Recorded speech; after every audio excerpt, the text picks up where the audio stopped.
Bismillahirrahmanirrahim. Assalamualaikum warahmatullahi wabarakatuh. Innal hamdalillah nahmaduhu wa nasta'inuhu wa nastaghfiruh wa na'udzu billahi min syururi anfusina wa min sayyiati a'malina. May yahdihillahu fala mudilla lahu wa may yudlil fala hadiyalah. Asyhadu an la ilaha illallah wahdahu la syarikalah wa asyhadu anna Muhammadan abduhu wa rasuluhu la nabiyya ba'dah. Jamaah yang dirahmati Allah, kita bersyukur kepada Allah pada hari ini dipertemukan kembali dalam kajian Ensiklopedia Salat jilid yang kedua. Dan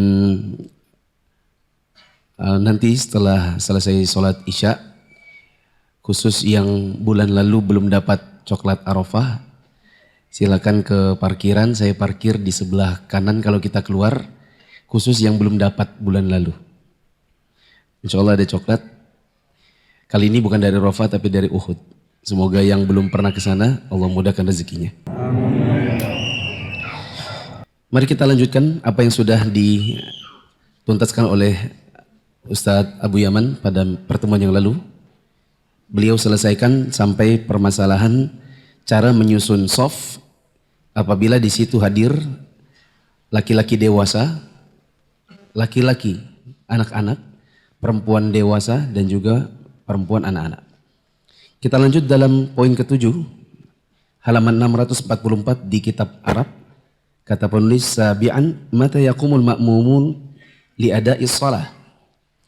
Kapan makmum baru boleh berdiri dalam rangka mengerjakan salat? Maksudnya manakala iqamat, apakah sudah bisa berdiri untuk salat ataukah nunggu iqamat itu selesai? Ataukah menunggu hayya 'alas shalah? Ataukah menunggu qad qamatis shalah? Atau nunggu imamnya yang suruh bangun dan seterusnya. Untuk menghemat waktu kita dengar membaca Indonesia. Silakan teman-teman usahakan bagi yang sudah mengikuti kelas-kelas bahasa Arab untuk bisa mengikuti kajian ini dengan kitab Arabnya. Adapun kitab Arabnya bisa di-download di channel Telegram saya Muflisa Fitra Official. Silakan. Poin G, kapan makmum itu harus berdiri untuk mengerjakan sholat? Waktu berdirinya makmum untuk mengerjakan sholat itu tidak terbatas. Dalam hal ini terdapat keluasan, baik di awal iqamah, saat iqamah berlangsung, maupun di akhir iqamah dikumandangkan. Yang dituntut adalah membaca takbiratul ihram setelah imam, jangan sampai berbarengan dengan imam, dan hendaknya jamaah tidak berdiri pada saat muadzin mengumandangkan iqamah hingga imam keluar. Kata penulis, waktu qiyamil ma'mumina lis-shalah laisa lahu haddun muhaddud. Waktu untuk para makmum mulai berdiri itu pada dasarnya tidak ada ketentuan khusus. Tidak ada apakah Allahu Akbar langsung wajib berdiri ataukah nunggu qad qamatis shalah baru kemudian semuanya berdiri. Pada dasarnya di rentang waktu iqamat itu terdapat keluasan, dan kata Syekh Abdul Muhsin Al-Zamil, salah seorang pengajar Masjidil Haram, kata beliau dalam salah satu ceramahnya, ada sebagian jamaah yang misalnya orang tua dan membutuhkan waktu yang cukup lama untuk bisa berdiri sampai dia tegak berdiri. Ya atau tidak?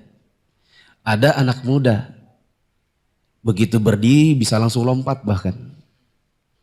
Sehingga kalau kemudian setiap orang harus berdiri dengan waktu tertentu, maka di antara mereka nanti ada yang bisa dapat takbiratul ihramnya imam, ada yang tidak dapat takbiratul ihramnya imam. Sehingga semua dikembalikan kepada orangnya masing-masing. Yang penting dia bisa sholat berjamaah dan bisa takbiratul ihram setelah imam. Coba dibaca catatan kakinya. Catatan kaki nomor berapa? 180, silakan. Di catatan kaki nomor 180 disebutkan, para ulama salaf dan orang-orang setelahnya berbeda pendapat tentang kapan jamaah itu harus berdiri untuk mengerjakan sholat. Dalam hal ini terdapat beberapa pendapat. Ada yang menyatakan hendaklah jamaah berdiri pada saat bacaan iqamah hayya 'alal falah. Disebutkan dari Abu Hanifah rahimahullah. Iya. Ada ulama yang mengatakan Kalau hayya 'alal falah maka berdiri. Ini satu pendapat. Terus Ada juga yang berpendapat hendaklah mereka berdiri pada saat hayya 'alas shalah. ada juga yang berkata waktu hayya 'alas shalah baru mulai berdiri. Terus Juga disebutkan dari Abu Hanifah. Ada yang berpendapat lain, disunnahkan agar tidak berdiri hingga muadzin selesai mengumandangkan iqamah. Pendapat ini disebutkan dari Asy-Syafi'i rahimahullah. ada juga pendapat ulama yang mengatakan tunggu selesai. Qad qamatis shalah, Allahu akbar, la ilaha illallah, selesai baru boleh berdiri. Ada juga yang mengatakan demikian. Terus Juga ada yang menyatakan ini ketika muadzin akan mengumandangkan iqamah, disebutkan dari Imam Malik rahimahullah. ada juga ulama yang mengatakan waktu baru akan iqamat orang sudah berdiri. Ini pendapat keempat. Terus Ada juga yang berpendapat lain mengenai berdiri ini terserah pada kemampuan orang karena di antara mereka ada yang berbadan berat dan ada yang ringan. Dan dalam hal ini tidak ada batas tertentu. Pendapat ini dikemukakan oleh Imam Malik di dalam kitab Al-Muwatta. ya. Ada pendapat yang kelima yang mengatakan tidak ada batasan. Terserah apakah waktu hayya 'alal falah, hayya 'alas shalah, setelah waktu iqamat selesai, waktu baru akan iqamat. Karena ada orang yang badannya ringan sehingga gampang berdiri, ada orang yang badannya berat sehingga kesusahan untuk berdiri, sehingga pada waktu kapanpun dari iqamat itu silakan saja. Lanjut. Selain itu, ada juga yang berpendapat hendaklah jamaah berdiri pada saat muadzin mengumandangkan qad qamatis shalah. Ya, ini pendapat ke-6. Ada yang mengatakan tunggu qad qamatis shalah. Apa artinya qad qamatis shalah? Salat sudah didirikan. Atau ayo bangkit, salat akan didirikan. Atau ayo, iqamat sudah dikumandangkan. Jadi menunggu qad qamatis shalah. Ini pendapat yang ke-6. Demikian yang disebutkan dari Anas radhiyallahu anhu. Pendapat itu pula yang dikemukakan oleh Ahmad rahimahullah. Ada juga yang berpendapat lain. Jika imam sudah ada bersama mereka, hendaklah mereka tidak berdiri hingga iqamah selesai dikumandangkan. Jika imam belum bersama mereka di masjid, hendaklah mereka tidak berdiri hingga melihat imam tersebut. Ya. Kata penulis ada pendapat yang ke-7. Ada juga yang berpendapat idza kana al-imamu ma'ahum fil masjid lam yaqumu hatta tafrugha al-iqamah. Kalau imamnya sudah di dalam berarti nunggu iqamat selesai. Kalau imamnya belum hadir maka tidak boleh sama sekali berdiri sebelum imamnya datang dan kelihatan. Nah, pada dasarnya saya pribadi lebih condong pendapat yang ke-5 bahwa tidak ada batasan khusus apakah mau di qad qamatis shalah, hayya 'alas shalah, hayya 'alal falah, sebelum iqamat, sesudah iqamat. Sebelum iqamat maksud saya ketika makmumnya baru akan mengumandang iqamat sudah berdiri. Karena setiap orang satu dengan yang lain kondisinya berbeda-beda. Lanjut. Penulis pernah mendengar Syekh Imam Abdul Aziz bin Abdullah bin Baz rahimahullah mengatakan saat mengupas kitab Sahih Bukhari hadis nomor 637 dan juga saat membahas kitab Ar-Raudul Murbi catatan pinggir Ibnu Qasim jilid 2 halaman 6. Yang benar tidak salah berdiri pada awal atau di tengah-tengah atau di akhir iqamah. Dalam hal ini terdapat keluasan. Ya, pendapat yang benar terdapat keluasan. Apakah di awal iqamat, di akhir iqamat atau di lafaz apapun. Kembali ke tulisan pokoknya.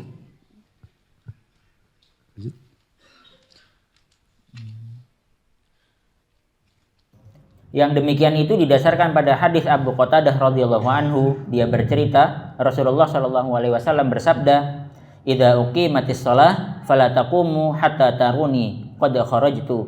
Di situ tulisannya taruni, yang benar tarawni. Bukan taruni, bukan pakai dhammah tapi pakai fathah. Dari ra'a yara. Kata Nabi SAW, idza uqimatis sholatu fala taqumu hatta tarawni. Jika sudah dikumandangkan iqamat, janganlah kalian berdiri sampai dengan kalian melihat aku.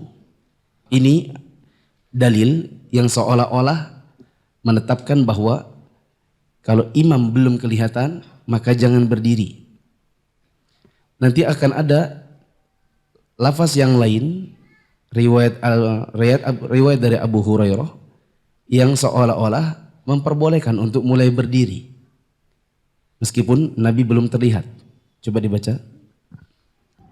Dari Jabir bin Samurah, dia bercerita, biasanya Bilal mengumandangkan azan jika matahari telah lenyap, dan dia tidak mengumandangkan iqamah hingga Nabi SAW keluar.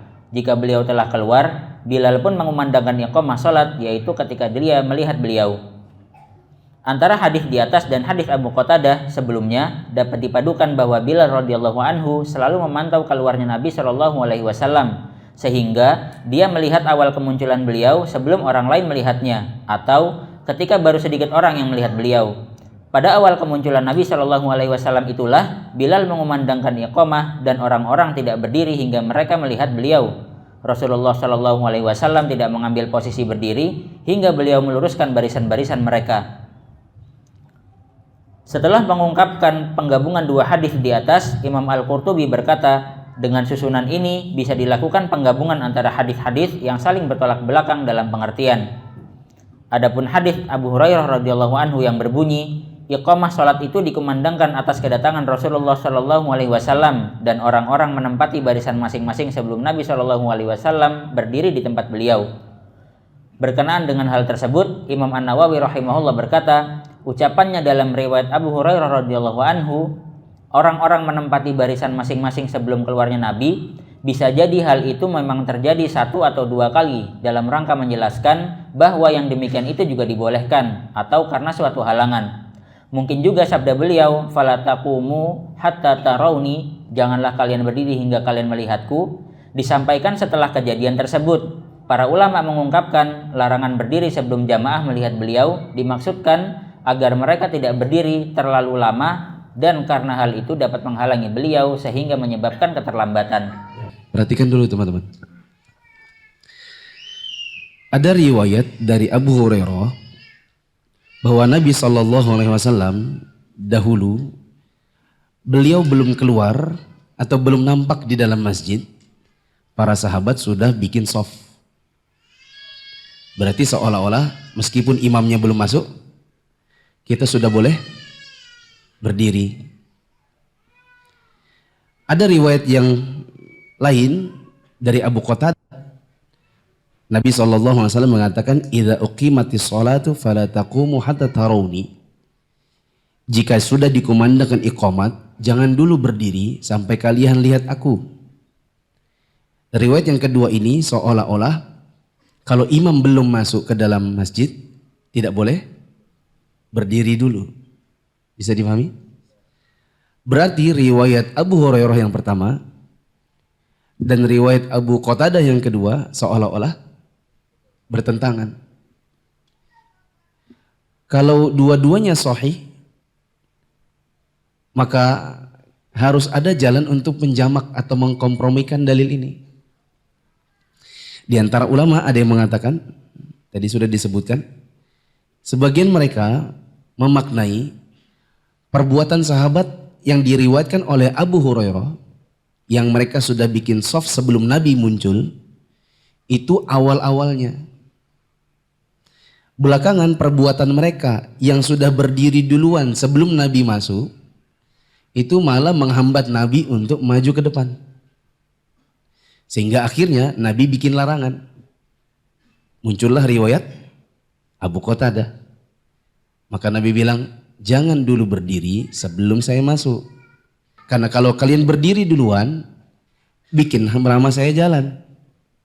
Bikin hambatan di tengah jalan. Jadi kalau mau masuk itu harus permisi, permisi, permisi. Iya kan? Coba Imam BDI datang dari pintu sana. Dan semua orang sudah berdiri.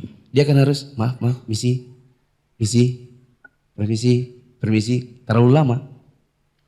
Sedangkan kalau jamaahnya masih duduk, akan memudahkan imam untuk segera berjalan ke tempat dia akan mengimami, lalu kemudian orang berdiri.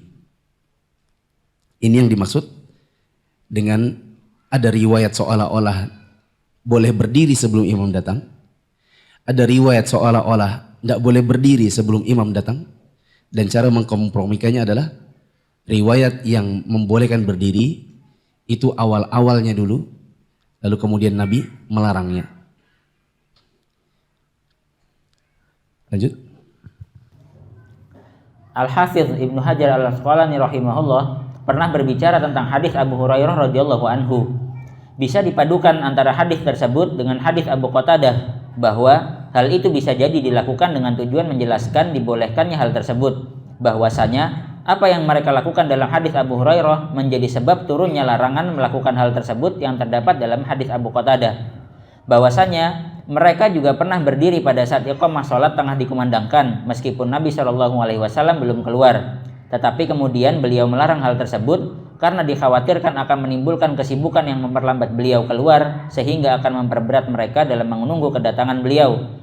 Hal tersebut tidak ditolak oleh hadis Anas berikut ini, yakni bahwa beliau berdiri lama di tempat beliau untuk memenuhi keperluan beberapa orang.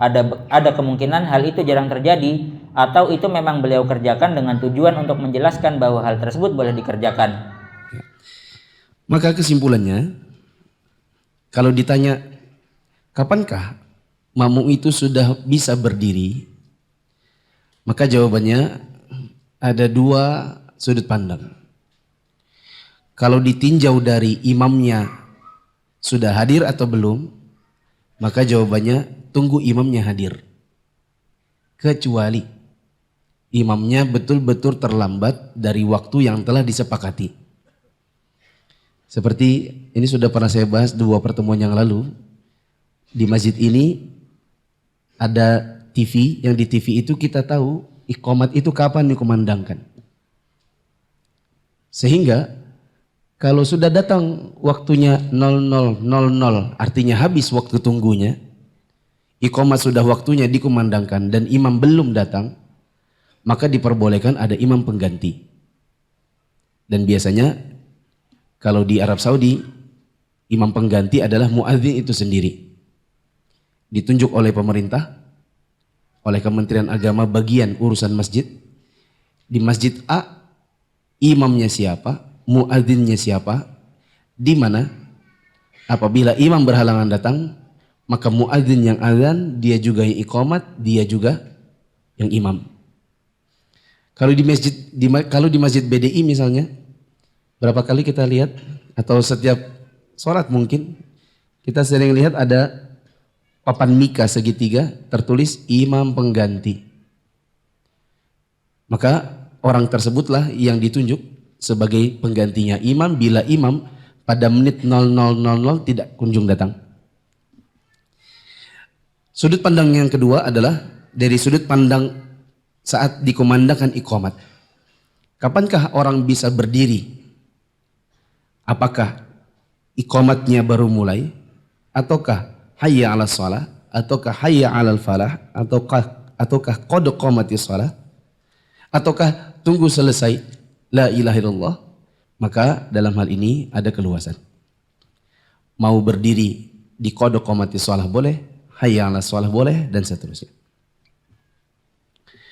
Nah, catatan penting untuk mengulangi apa yang sudah saya sampaikan barusan dan sudah saya sampaikan 2 kali di kajian ini, bahwa yang terbaik adalah hendaknya seorang imam disiplin, tidak terlalu terlambat, tidak juga mempercepat waktu seenak kemauannya imam.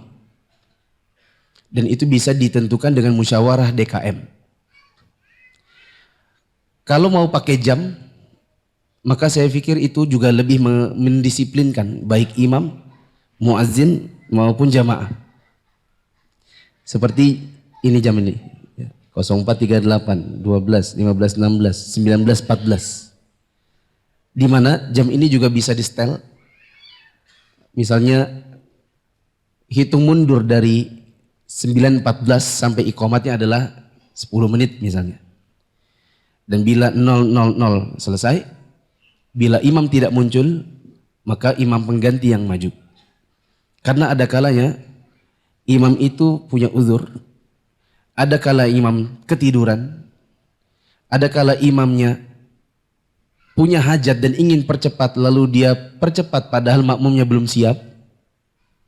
Ada kalanya imamnya buang hajat ya beberapa kali gitu ya dalam satu hari sehingga dia mules misalnya. Kemudian dia terlambat datang dan akhirnya menyusahkan makmum yang sedang menunggu. Maka insya Allah kalau pakai jam itu akan lebih mendisiplinkan semuanya dan lebih menjaga hati imam. Lebih menjaga hatinya imam. Apa maksudnya? Kalau ada orang tiba-tiba menggantikan dirinya, dia tidak perlu marah. Karena memang sudah ada jam 00.00 selesai, artinya sudah bisa digantikan.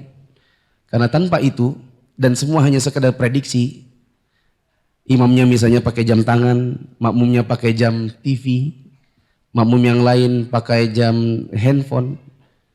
Sehingga akhirnya ada yang mengklaim imam ini kecepatan. Ada juga yang mengatakan imam ini kelambatan. Sehingga akhirnya bisa menimbulkan permasalahan di dalam tubuh kepengurusan masjid.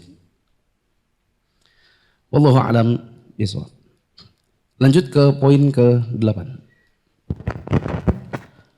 Poin ke-8, barisan di dalam sholat dan perhatian terhadapnya. Yang pertama, menertibkan barisan. Yang demikian itu didasarkan pada hadis Abu Mas'ud radhiyallahu anhu dari Nabi Shallallahu alaihi wasallam yang di dalamnya disebutkan, liyalini minkum ulul ahlami wan nuha, tsummal ladzina yalunahum, tsummal ladzina yalunahum.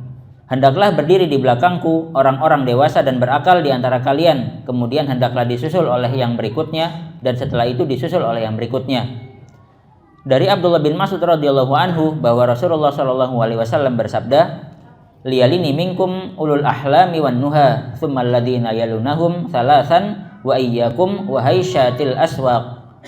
Hendaklah berdiri di belakangku orang-orang dewasa dan berakal, kemudian hendaklah berdiri di belakangku orang-orang dewasa dan berakal, kemudian disusul oleh yang berikutnya sebanyak 3 kali, serta janganlah kalian membuat keributan seperti keributan di pasar.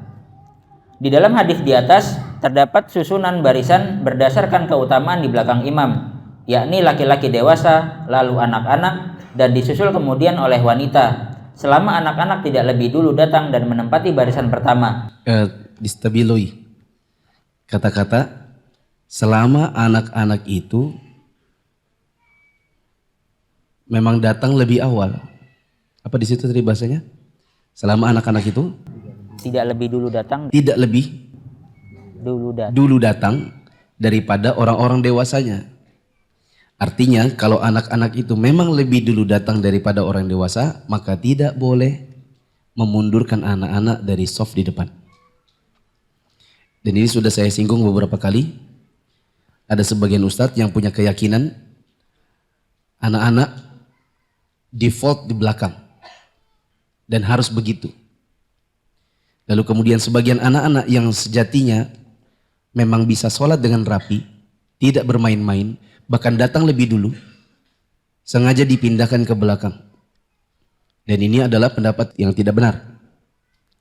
Pendapat yang benar adalah bila anak-anak itu datang lebih dulu, maka dia lebih berhak untuk menempati shaf di bagian depan ketimbang orang dewasa. Alasannya adalah salah satunya di zaman Nabi SAW ada seorang anak yang belum baligh jadi imam. Sehingga apabila jadi imam saja boleh, apalagi hanya sekedar menjadi makmum di shaf bagian depan. Dan mungkin sudah dijelaskan oleh Ustaz Abu Yaman di pertemuan yang lalu. Tapi kalau memang datangnya bersamaan, maka laki-laki yang dewasa lebih depan daripada anak-anak bila datang bersamaan. Dan kalau di zaman kita sekarang akan sangat sulit. Kita perhatikan ada sebagian bapak-bapak yang bawa anak-anak, anak-anaknya bisa sholat dengan tenang, maka anak-anak ini bila memang dia datang duluan tidak boleh dimundurkan ke belakang. Lanjut.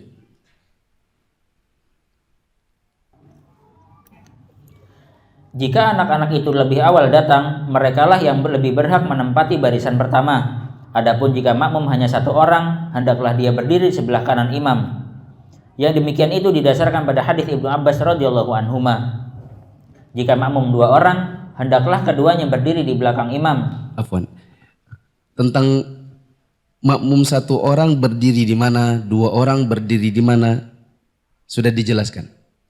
Sehingga yang kita baca ini tidak perlu dijelaskan ulang, cukup sekedar review saja. Jadi nanti teman-teman tidak bisa bertanya, ini dalilnya apa, ini penjelasannya kayak apa, karena sudah berlalu di poin yang pertama tentang posisi-posisi makmum. Coba kita ulang dulu. Dari kata-kata idza kanal makmumu wahidan. Adapun jika makmumnya 1 orang. Ya. Untuk baca sepatah-sepatah. Adapun jika makmum hanya 1 orang, hendaklah dia berdiri di sebelah kanan imam. Kalau makmum 1 orang, maka imam di kiri, makmum di kanannya. Sejajar atau mundur sedikit? Pendapat yang benar sejajar. Lalu? Yang demikian itu didasarkan pada hadis Ibnu Abbas radhiyallahu anhuma. Yang masih ingat yang Ibnu Abbas ditarik kupingnya? Terus.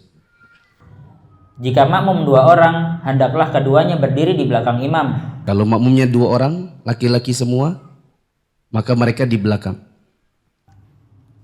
Hal itu sesuai dengan hadis Jabir bin Abdullah radhiyallahu anhuma dalam kisahnya bersama Jabar bin Sakhar yang beliau menempatkan keduanya di belakang beliau. Masih ingat? Jabir datang berdiri di kiri.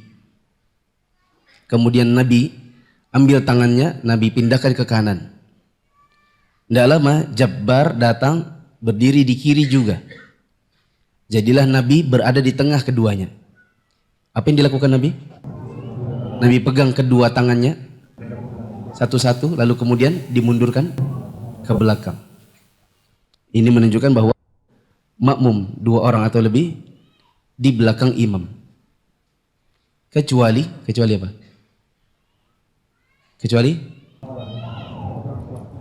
Kecuali tempatnya tidak cukup. Kalau tempatnya tidak cukup, tidak bisa posisinya begitu karena space-nya, maka boleh saja makmum di kanan dan kanan. Imamnya kiri mereka semua. Biasanya terjadi itu di musola kantor atau di musolanya mall, ya, atau musolanya ruang tunggu bandara. Kan kadang kecil banget gitu. Akhirnya sebagian orang terpaksa imam di kiri, makmumnya 2 orang di kanan semua. Karena di belakang ada perempuan lagi. Lanjut. Jika makmum seorang wanita, hendaklah dia berdiri di belakang laki-laki. Kalau laki-laki imamnya dan perempuan makmumnya, maka makmum perempuan ini di belakang. Berduaan boleh atau tidak? Imam laki-laki, makmum perempuan, dan mereka sholat berduaan. Boleh atau tidak? Boleh jika mahram. Tidak boleh jika bukan mahram. Seperti antum dengan teman kantor. Lanjut. Hal itu sesuai dengan hadis Anas radhiyallahu anhu yang di dalamnya disebutkan, beliau menempatkan diriku di sebelah kanan beliau dan menempatkan wanita di belakang kami. Jika makmum terdiri dari 2 orang perempuan dan 1 laki-laki, laki-laki itu berdiri di sebelah kanan imam, sedangkan kedua wanita tersebut berdiri di belakang imam. Hal itu didasarkan pada riwayat Anas yang di dalamnya disebutkan, beliau pun berdiri dan mengerjakan sholat sunnah 2 rakaat bersama kami. Kemudian Ummu Sulaim dan Ummu Haram berdiri di belakang kami. Dia bercerita, beliau menempatkanku di sebelah kanan beliau di atas tikar. Adapun imam 1 orang laki-laki, makmum 1 orang laki-laki dan perempuan, maka makmum laki-laki ini tetap di kanannya imam, sedangkan perempuan di belakangnya. Nah, ini hanya sekedar review untuk rincian-rincian yang sudah berlalu 2 pertemuan yang lalu. Saya tambahkan, bila ternyata makmumnya laki-laki 1 orang berada di kirinya imam, sah atau tidak? Sampai selesai salam, makmum laki-laki yang harusnya ada di kanan, ternyata dia berdiri di kiri. Sah atau tidak? Alasannya? Sah. Oke. Alasannya? Karena itu cuma keutamaan. Apa dalil bahwa itu cuma keutamaan? Sah atau tidak? Sah. Dalilnya? Dalilnya adalah ketika Ibnu Abbas dipindahkan oleh Nabi dengan dipegang kupingnya dari kiri ke kanan dan selesai salam, Nabi tidak suruh untuk mengulangi lagi sholatnya. Dan ini menunjukkan bahwa benarnya posisi-posisi tadi adalah sunnah. Bila seandainya selesai salam, ternyata posisinya salah, maka sholat tetap sah. Dengan catatan, oh nggak ada di situ. Boleh dicatat dekat-dekat situ. Dengan catatan, apa tadi kalimatnya? Posisi-posisi ini adalah sunnah. Bila ternyata salah, misalnya makmum harusnya di kanan jadinya di kiri. Atau karena faktor ruangan yang harusnya perempuan di belakang jadinya kanannya imam misalnya. Suami istri mau sholat bareng tapi rumahnya itu tidak cukup. Akhirnya mau tidak mau istrinya itu di belakang tapi agak maju. Di kanan belakang dikit. Maka ini semua adalah sah. Ada pengecualian? Catatan pengecualian satu. Kecuali makmum berdiri lebih depan dari imam. Bila makmum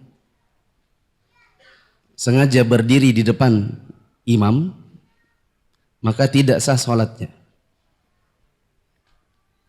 Kecuali lagi,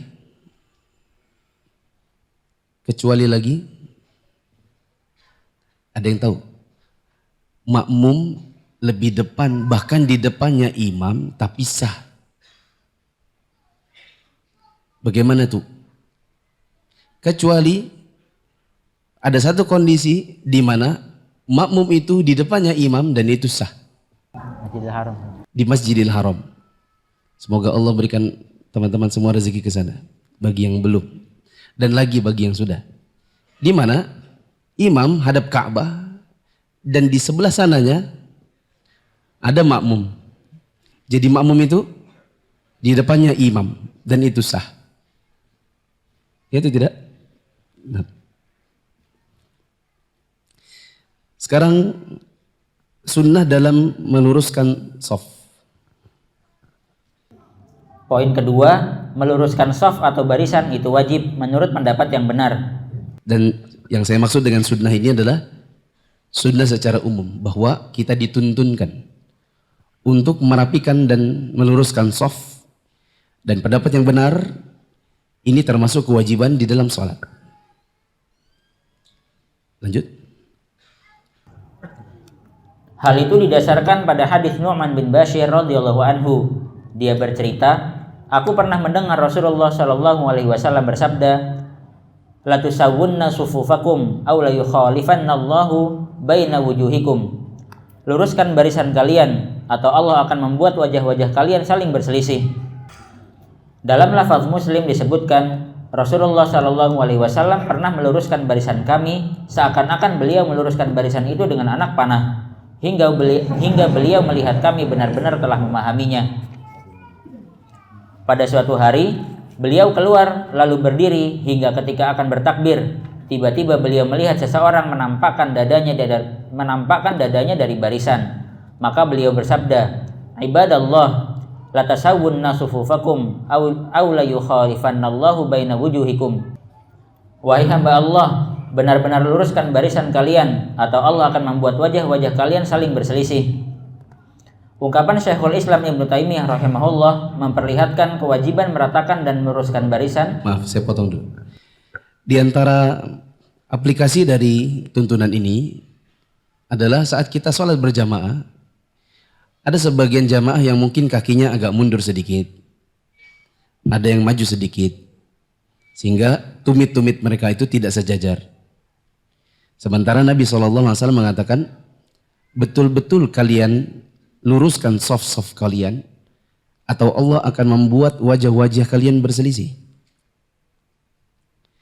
Maka untuk mempraktekkan tuntunan Nabi ini, kalau kita mau sholat, kita lihat tumit-tumit kita sudah sejajar atau belum.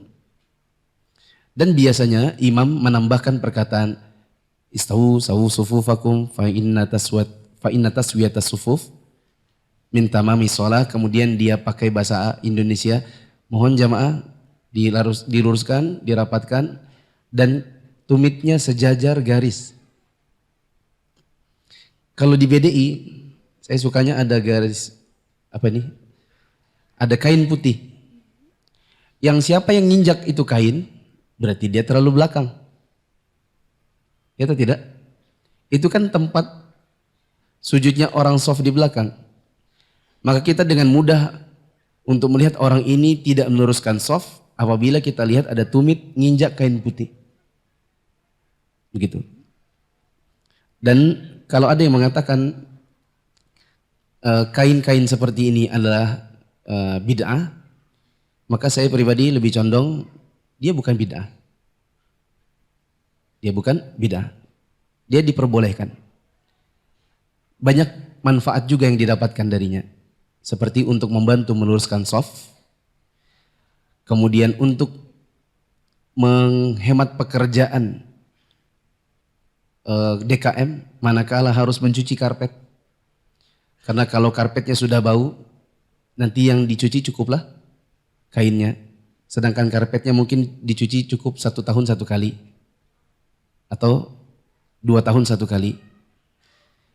Sedangkan kalau tanpa kain-kain ini, ya lama-lama nanti bagian jidat itu menghitam, kotor dan seterusnya dan harus dicuci, dan itu memberatkan DKM atau petugasnya. Lanjut. Ungkapan Syekhul Islam Ibnu Taimiyah rahimahullah memperlihatkan kewajiban meratakan dan meluruskan barisan berdasarkan hadis tersebut.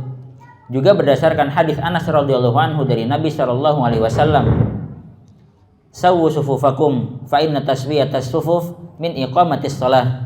Luruskan barisan kalian karena pelurusan barisan termasuk menegakkan salat.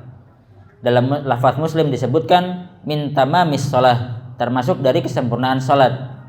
Dalam hadis Abu Hurairah radhiyallahu anhu yang dimarfukannya, "Wa aqimus shaffa fis shalah fa inna iqamatis shaff min husnis shalah."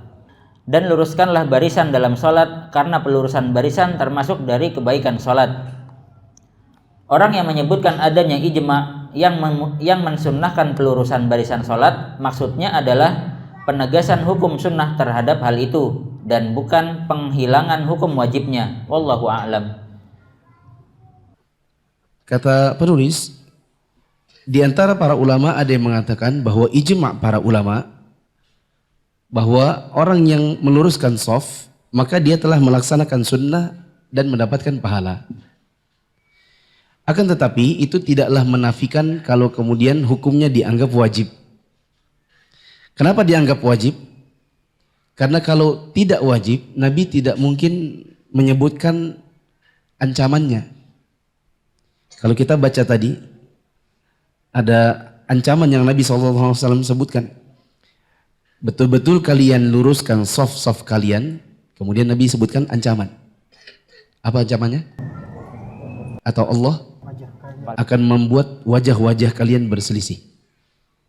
Ini tahdir Nabi SAW kepada orang-orang dari tidak meluruskan soft. Dan kalau ini cuma sekedar sunnah biasa, tidak mungkin Nabi sebutkan ancamannya. Sama seperti Nabi SAW menganjurkan kita untuk berangkat ke masjid. Nabi SAW sebutkan barang siapa berwudu di rumahnya, kemudian berangkat ke masjid, berjalan kaki, maka 1 langkah kaki mengangkat derajat dan 1 langkah kaki menghapus dosa. Ini dapat pahala. Tapi apakah kemudian itu cuma sunnah jadinya untuk pergi ke masjid? Ternyata Nabi sebutkan ancamannya. Apa kata Nabi SAW? Saya ingin kalau ada yang menegakkan, saya ingin kalau dikumandangkan iqamat, ada yang menempati posisi saya sebagai imam. Kemudian Nabi bilang apa? Saya jalan bersama laki-laki, kami bawa kayu bakar, kami cari rumah-rumah yang di dalamnya ada laki-laki yang tidak mau ke masjid, terus kami bakar rumahnya. Kalau itu cuma sekedar sunnah biasa, tidak mungkin Nabi sebutkan ancaman. Sama dengan orang-orang yang tidak mau meluruskan shaf.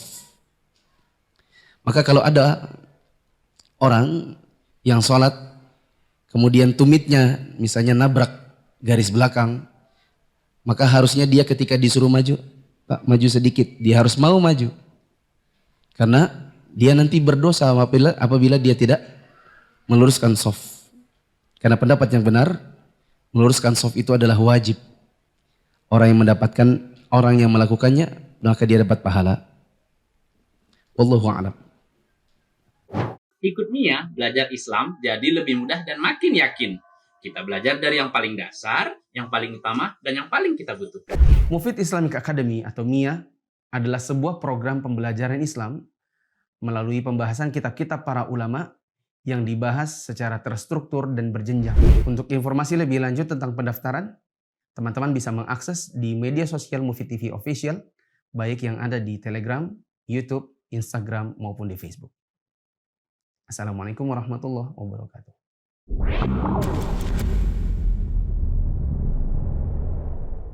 Kenali agama kita lebih dalam dengan belajar di Mufid Islamic Academy. Anda ingin belajar agama runut dari dasar, akan tetapi terkendala dengan pekerjaan usia? Jangan khawatir, bergabunglah bersama Mia. Dengan belajar di Mia, Anda akan mendapatkan metode yang mudah untuk difahami, dan Anda bisa belajar kapan dan dimanapun Anda berada, akan tetapi tetap ilmiah. Barakallahu fikum. Untuk menghemat waktu, saya yang baca paragraf terakhir. Al-Allamah Muhammad bin Shalih Al-Utsaimin hafizahullahu ta'ala, tapi ini yang benar rahimahullah. Mungkin karena penulisan buku ini Syekh Utsaimin waktu itu masih hidup, sehingga makanya ditulis hafizahullah, dan beliau sudah wafat sehingga yang benar jadinya rahimahullah. Al-Allamah Muhammad bin Shalih Al-Utsaimin rahimahullah berkata, pendapat yang rajih dalam masalah ini adalah kewajiban meluruskan barisan. Yaitu meluruskan shaf itu perkara wajib, bukan cuma sekedar sunnah. Bahwasanya jamaah yang tidak mau meluruskan barisan, maka mereka berdosa. Apabila ada orang yang tidak meluruskan shaf dan dia ditegur, kemudian dia tidak mau meluruskan shaf, maka orang ini berdosa. Demikian itulah maksud ungkapan Syekhul Islam Ibnu Taimiyah rahimahullahu ta'ala. Mari kita ringkaskan apa yang sudah kita baca pada malam hari ini. Kapan makmum itu boleh berdiri untuk mengerjakan sholat? Dalam hal ini, jika ditinjau dari hadir atau tidaknya imam, pendapat yang benar adalah manakala imam sudah kelihatan baru didirikan sholat, kecuali imam begitu terlambat. Imam betul-betul terlambat lebih dari waktu yang sudah disepakati, biasanya menggunakan jam digital. Adapun ditinjau dari iqamatnya, maka ini bebas. Apakah sesaat sebelum iqamat dikumandangkan, ataukah di qabr qamati shalah, di hayya 'alas shalah, ataukah tunggu selesai iqamat. Kemudian untuk tata tertib tentang barisan, maka ini sudah pernah dibahas dan tidak perlu disimpulkan kembali, kecuali bahwa tidak diperbolehkan seorang makmum untuk berdiri di depan imam dengan sengaja. Bila dia sengaja maka batal sholatnya, kecuali apa tadi? Di dalam Masjidil Haram, di mana ada makmum yang berdiri di depannya imam, yaitu di seberang Ka'bah. Kemudian apa hukumnya meluruskan shaf? Jawabannya yang benar adalah wajib. Karena Nabi SAW memerintahkan kita untuk meluruskan shaf, dan Nabi sebutkan ancaman apabila kita tidak mau mengerjakannya. Wallahu a'lam bishawab. Sampai di sini dulu yang bisa kita baca. Masih ada waktu 4 menit 57 detik. Ada pertanyaan dari sini?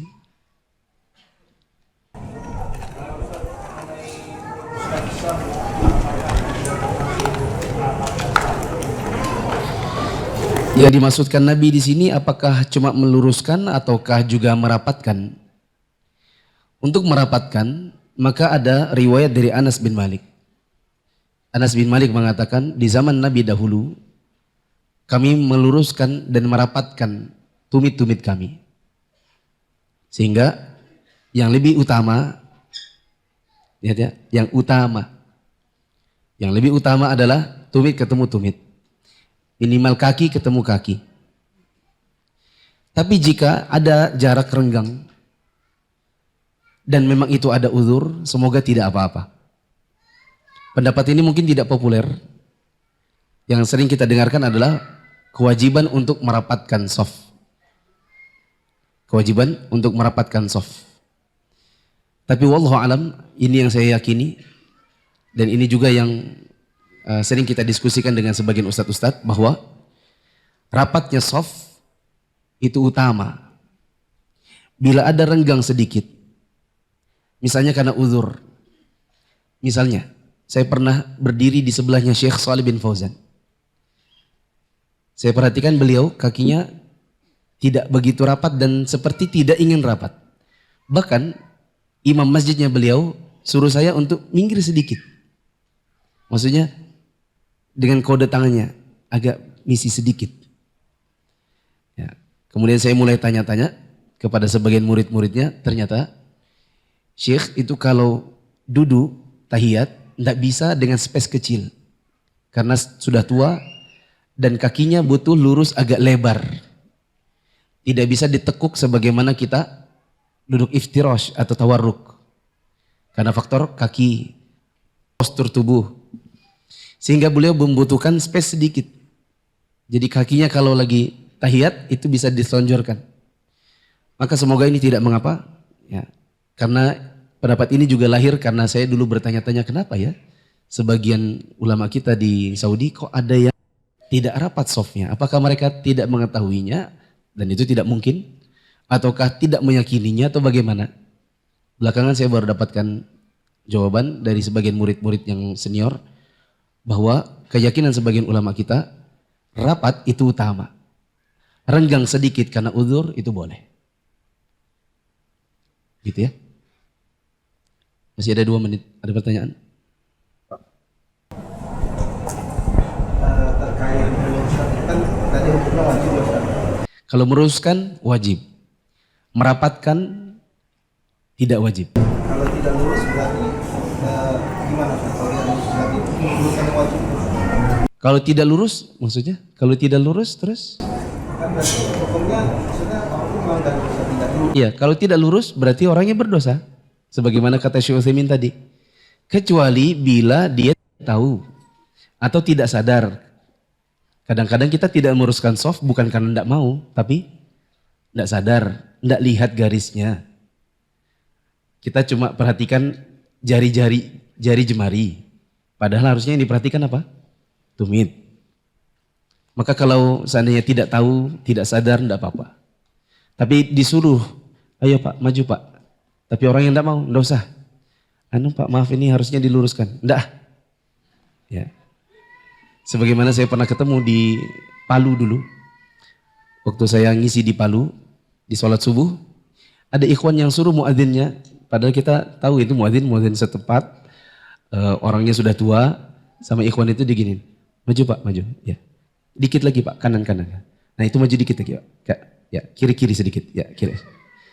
Saya dalam hati sudah, waduh ini bisa marah ini. Dan betul-betul dia marah. Waktu dia baca kunut, kan imamnya baca, Allahumma hadina fiman hadait. Dia bilang, amin. Amin. Dalam hati saya, memang marah sudah ini. Betul-betul marah. Dan betul, imam baru salam 1 dia sudah mundur. Karena mungkin dia sudah gurundel.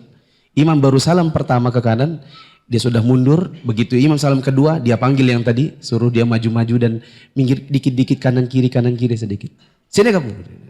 Terus akhirnya menimbulkan kekacauan di dalam masjid karena terlalu kanan kiri gitu. Wallahu a'lam bishawab. Subhanakallahumma wa bihamdika asyhadu an la ilaha illa anta astaghfiruka wa atubu ilaik. Wassalamualaikum warahmatullahi wabarakatuh.